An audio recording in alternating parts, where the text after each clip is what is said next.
Hello, Connecticut, and welcome to the Paid Leave Podcast.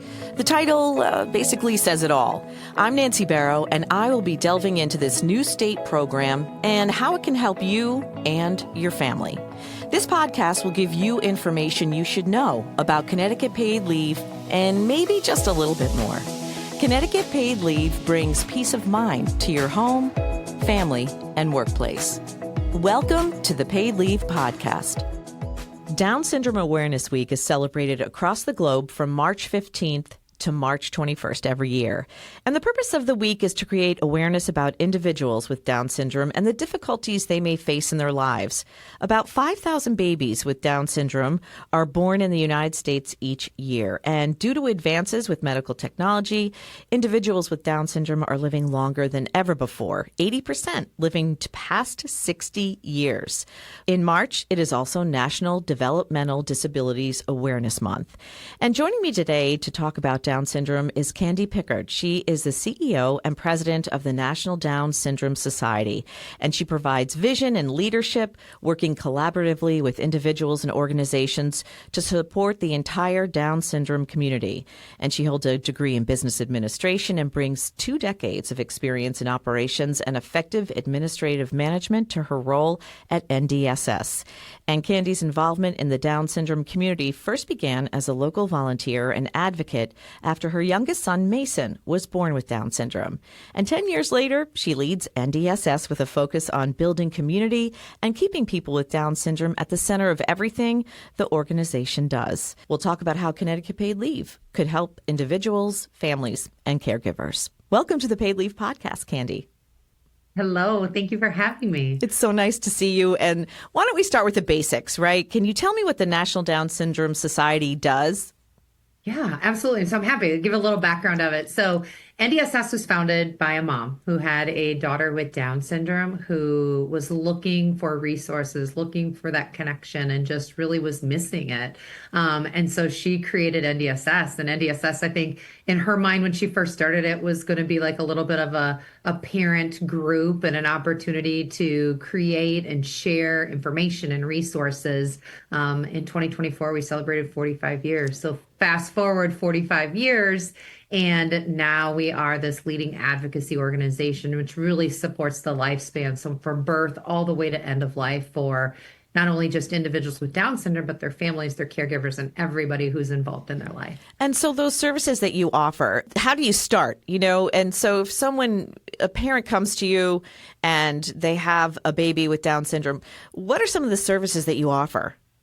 Yeah, well, I think what's really different for us, and just to kind of give some perspective to your listeners, so we are a national organization. So we really help drive what communities are hearing that they need within their communities. So we have probably over 300 local Down syndrome organizations, or affiliates is what we call them, that are located across the country. Many of them in Connecticut, New York, right? That kind of tri-state area there. There's so many that really support that day-to-day piece of a family. Now, we do have this individual tie. So when you talk about, right, you get that diagnosis. Our website is the first website that comes up when you search Down syndrome. And when you get on there, like, our website will walk through, what do you do if you get this new diagnosis? Or what if you just had a baby and there you got the diagnosis, after birth? Like, what are resources? What are understanding that's there?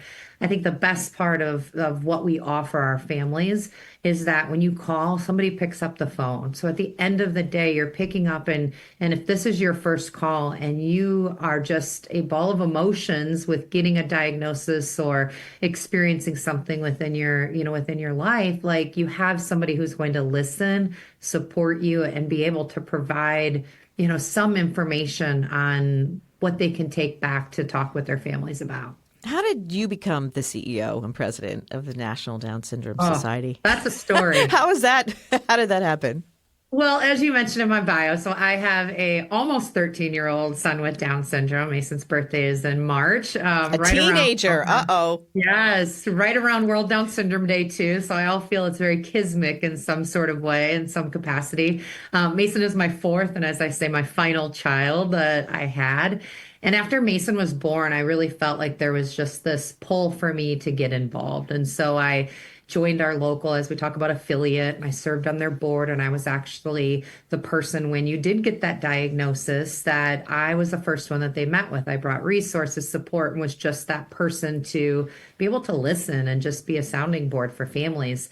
At the time, this was going back, gosh, 10 years ago, one of the pieces of legislation that NDSS was working on called the ABLE Act was going on, and we were all advocating for the passage of the ABLE Act. And the CEO at the time came to actually visit Fort Wayne, and she kept joking about, I've got all these opportunities. Gosh, if you'd be interested, you should really look at them and apply. And I was like, I'm not moving to Washington, D.C. Yeah. We live in Indiana, right? Like, we're not doing all these types of things. Well, fast forward, my husband pushed me to do this. So I started with NDSS in a supportive role to our CEO, and I've held many different roles throughout the last 10 years, but I've been in my current role as president and CEO for the last, gosh, it'll be 6 years this year that I've been in this role. So it's been a really unexpected, but really great journey when you think about how we started with a mom, and for me to be a mom and be in this role, it's a blessing to me. And what's your vision? Like, what do you want to have happen with NDSS? Is it all advocacy that you're really trying to do, or what's your vision?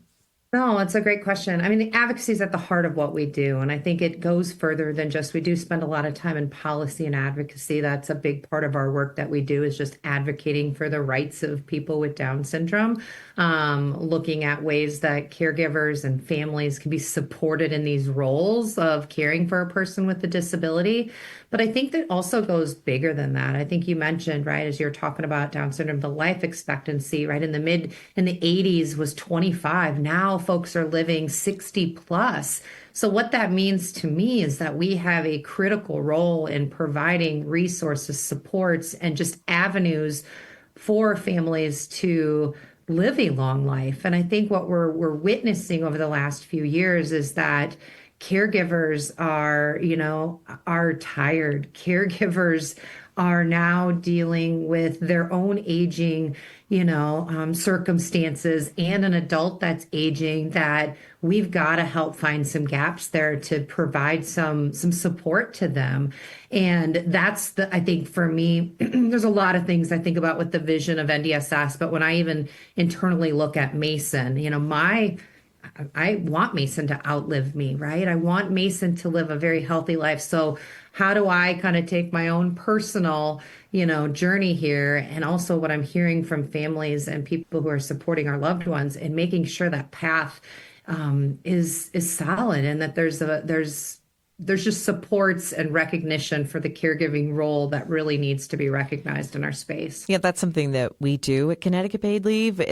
Our caregiver leave is really amazing because our definition of family is very expansive. How do you think a program like this could help you as a parent? There's two ways. I think there's number one, I would say, if you are a caregiver, right, and you are experiencing these things, like, and I could speak for NDSS and probably other disability organizations, like, we want to hear from you. We want to know what your experience, because then we're able to tailor where our priorities and our focus are with what we're creating or advocating for or providing for families and for caregivers.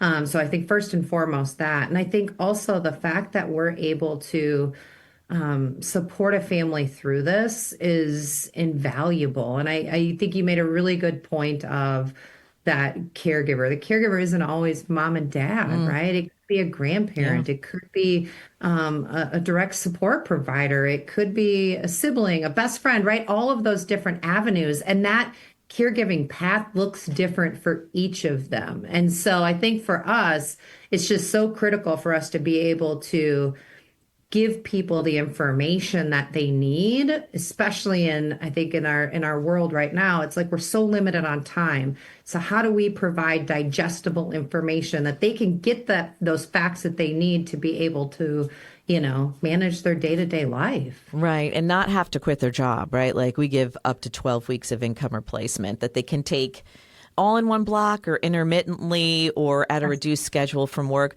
So the flexibility, and I would think that it would really help families who are dealing with a child or an adult child with Down syndrome. Well, and I think what you're offering too to your families, a lot of families don't realize that those those resources are out there, Right. because we get so many calls that'll be, maybe an aging parent and they're tired, right? And they're tired, and their loved one with Down syndrome has this active social life, and excuse me, they're trying to like figure out, how do I support, how do I take care of myself? And it's like there are groups like in states that are really giving so much support and necessary resources to families to be able to navigate this path, or whatever that looks like for them.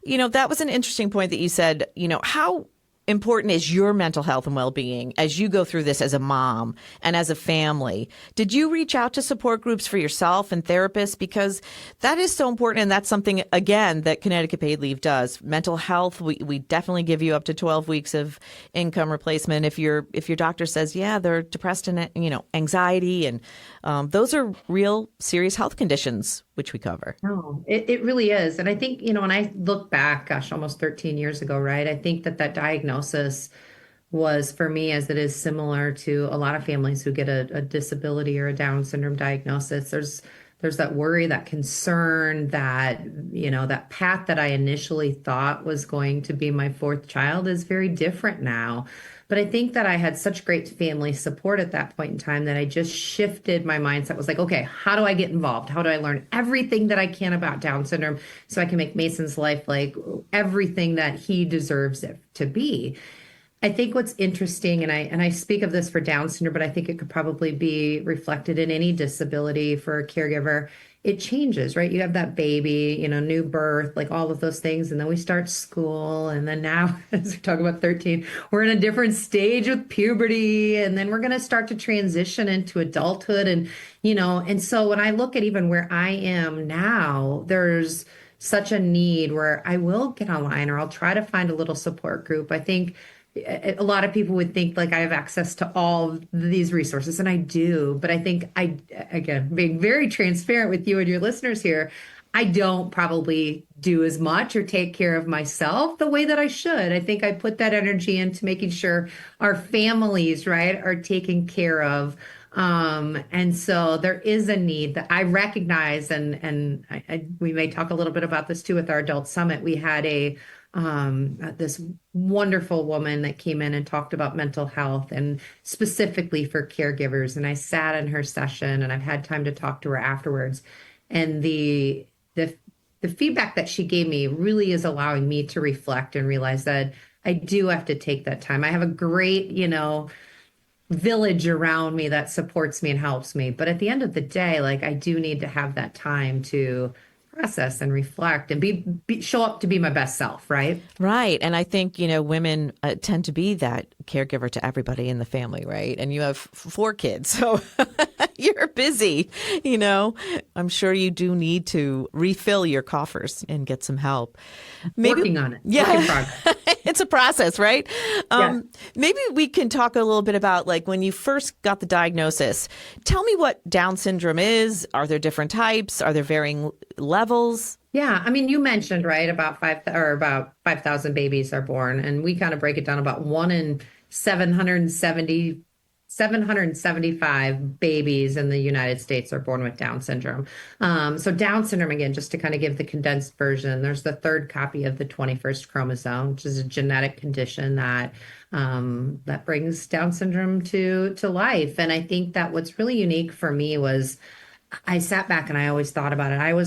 Mason was, my last child. I was a little older. Did my age have things to do with it? And I think there is always that aspect in research that we see, but we're also seeing it with all ages now. There are, young mothers that are having, babies with Down syndrome. So I think that that's shifted and changed a little bit over probably the last few decades. I think for me, the first thing that I wanted to do was just try to understand, what is Down syndrome? What does this mean? Yeah. I think that sometimes, what I learned was, right, with Down syndrome, there's a low muscle tone. There is, a lot of things, your ears are a little bit lower. You have almond eyes. You have a little bit of the bridge on your nose is different, right? There's those visible differences with Down syndrome, but then there's a lot of those cognitive types of things that you don't know, right? When you have a baby, you don't see. So for us, I mean, we immediately, as soon as we could, got Mason into the therapies and to just try to give him every, the best steps forward for him as he was developing. And a lot of families now have access to those in much different ways than what they used to. So it was a really interesting kind of journey for me. And I still learn about Down syndrome. I think as we talk about our aging adults, there's so much we're learning around, what this chromosome means to some of the Alzheimer's pieces. And a lot of different research and data is being done that I think as our loved ones are living longer, like we're learning more to really help that life expectancy grow and also have those medical interventions that are going to extend the life of our loved ones. Yeah, it's so interesting. All of those things are so very interesting. And that was one of my questions is, does your chance go up if you're an older mom? But I think that you answered that by saying, "Not really, like younger people are getting it too." Yeah, I mean, there's research, and I think that it's genetics, right? Yeah. I think that it's not hereditary. There's nothing like that science proves that I guess I don't like to use the word causes Down syndrome, but right, creates that genetic Sure. that genetic piece. So I mean, I think that you see families of or women of all ages that are having, kiddos with Down syndrome. I think that we have to be sensitive too, right? Like, how do people with Down syndrome like to be introduced? Is that something that's very personal? I'm just wondering. I feel like people should know the correct way. Absolutely. No, it's a great question. And I'm glad that you asked because I think sometimes I always reference my dad will sometimes in the most loving way say, "Oh, Mason has Downs." In the US, we don't typically say Downs. Okay. We say Down syndrome. Now, in the UK and in Europe, they do reference that a little bit differently. So again, it's all kind of culturally where you are. I think for us and how we represent our community and what we recommend is called people first language. So, if you're talking about a young woman who has Down syndrome, you're not saying a Down syndrome woman, you're saying a young woman with Down syndrome or, a barista. A person first. Yeah. Exactly. So it's all kind of very much people first. And I think what I would recommend is if you meet somebody with Down syndrome, ask these questions. They're happy to say, how they want to be spoken to. But I think a lot of times, if you meet, Mason, it's Mason. It's not Mason because he has Down syndrome. It's Right. Mason. It's Mason. Yeah. Yeah. And tell me a little bit about Mason. What kind of now teenager is he? Yeah, he's a spunky little kid. I have to say, Mason is in sixth grade. He's fully included with his class. He has, when you think about education, there's opportunities for him to, for support to be pushed into him and also for him to be pulled out in certain areas, which has been a really, really good piece, a fit for him when it comes to his educational journey.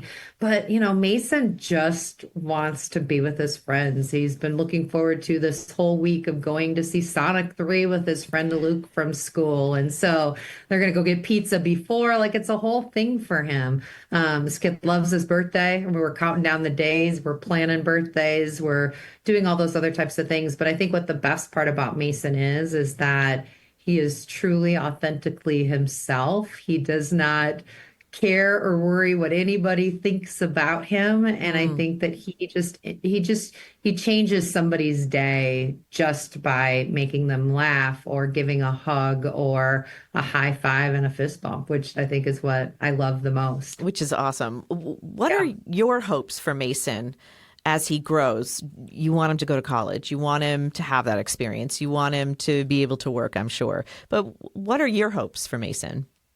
I think for Mason, I just want him to be included. I just want whatever his goals or dreams may be, if that's school, if that's work, if that's starting a business, or if it's volunteering, right? Whatever that might look like for him is that he has the opportunities to be able to do what he wants to do, but also be supported in a really productive way. I think that presuming competence in Mason is what I always like to say, because he may tell you he can't do something, but I can 99% guarantee that Mason can do that if you just, push him and, assume that he can. Yeah. As a mom, how did your life change having a child with Down syndrome with the other kids and your family dynamics? I think that was one of the first things I thought about when we realized that Mason was diagnosed with Down syndrome was how is this going to impact my other kids? Mm. How are we going to tell them? How are we going to just manage, right, all of the things we have day to day, and then a child with a disability? And my kids just shocked me. It was like, we don't care if he has Down syndrome. We just want to meet him, right? We just want to meet him. We want to, be his friend. And that's really the whole relationship that they've had. I mean, they wrestle with him, they push him, they challenge him in all of the ways. So I think for me, when I look at that, I think Mason has not only changed my life and my career. I mean, I was working in hospital and in law and doing all these other types of things. And now I have this privilege to support and lead other families and caregivers and loved ones to understand and learn more about Down syndrome. And I see my kids' paths very similarly following on how Mason's influence has changed them. My daughter wants to be a special education teacher, right? Like there's these little pieces to where it's like he's truly given us, I don't know, just blessings upon blessings, but he's also just completely like made us better people, and allowed us to really live our life fully. What a great gift that is to make you a better person. Truly, it is. I don't think I was a bad person before, but No. I think that at the same time, like I look at things very differently, right? My mindset is very different. Our family's mindset is very different. I love that. What would you like people to know or learn in March during World Down Syndrome Awareness Month and National Developmental Disabilities Awareness Month? I think that if you haven't met somebody with Down syndrome or even anybody else with a disability, an intellectual or developmental disability, meet them, learn how great and what they can provide to not only your life, but your community, to your workplaces, to every aspect of your life. I think that we celebrate, right, Down syndrome and all of these different things in March and in October because we want to bring awareness to the beauty of Down syndrome and the abilities of people with disabilities. I mean, that's really what it comes down to.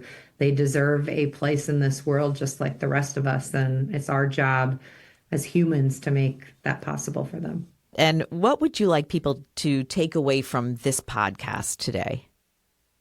Yeah, I think that I want them to know that NDSS is a resource. I think that, as I mentioned earlier, people will pick up the phone, will answer emails, will do whatever. But, even if you maybe it isn't specific to Down syndrome, our resources really kind of cover disabilities in general. So if you're looking for support with financial wellness, or you're looking at like tools to understand Alzheimer's, there's so many resources and supports that are on our website. I think additionally, we host an event called the Adult Summit, which is really focused on our adult population, but it also always has an aspect of caregiving in there. So if you are a caregiver and you're looking for just connection, resources, anything like that, I mean, we hopefully can be a home for you and help you in that journey as well. Is the summit live? Yeah, so we hosted it last November in California. We typically will try to move it around the United States just to give access for everybody.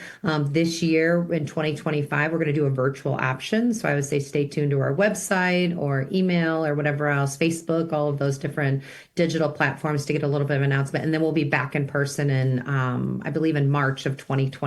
We're kind of doing some planning now. So hopefully some announcements coming soon. The summit sounds awesome. It's great. I mean, I think we had close to 450 people at our last summit, and you've got individuals with disabilities, you got caregivers, you got families, you got professionals. It's just a really great opportunity to connect with others, and learn at the same time. What advice would you give as the CEO and president of NDSS and as a mom to someone who just had a child with Down syndrome? My first words would be congratulations. It truly is congratulations. I think that regardless of the fear or worry that you may have, you deserve that congratulations. You're having a beautiful child with Down syndrome. And I think that everybody's journey is different. And I have my struggles and I have my challenges. But at the end of the day, you are not alone. And you have a whole community that will embrace you and support you however you need. It sounds like you have just such a wonderful life with Mason. I feel truly so lucky to have him in my life. And I think that when I watch the impact that Mason and even all other individuals with Down syndrome make on people who may not have had a connection or may not have met somebody with Down syndrome, it's truly life-changing. I joke, we went on a cruise earlier, or I guess last year now is when it was, and Mason had the opportunity to meet this couple, and this couple just has embraced him, and as they've went to concerts together, they've invited him to come, and hang out at their house and do all these other types of things. Like, Mason is now somebody that they just want to hang out with and be around because they just have had just such a great time getting to know him, but now getting to know the Down syndrome community as a whole. So it's wonderful to see that impact. I just wanted to ask if you have any other thoughts about Connecticut paid leave as we help people with chronic conditions. Any last thoughts about Connecticut paid leave? I mean, I would just say, look to NDSS as a partner. We are here to help support caregivers and making sure that their leave is a possibility. I think additionally that there are so many supports in Connecticut as well, even from the disability space, is that just continue to look to us as a resource and know that we're here to support and validate the work that you do. CEO and President of the National Down Syndrome Society, Kandi Pickard, thank you so much for being on the Paid Leave podcast. And thank you so much for sharing your personal story about Mason. I think I got to know a little bit more about how he affects everybody. Absolutely, my pleasure. Thank you for having me. For more information about NDSS, you can go to ndss.org. For information or to apply for benefits, please go to ctpaidleave.org. This has been another edition of the Paid Leave Podcast. Please like and subscribe so you'll be notified about new podcasts that become available. Connecticut Paid Leave is a public act with a personal purpose. I'm Nancy Barrow, and thanks for listening.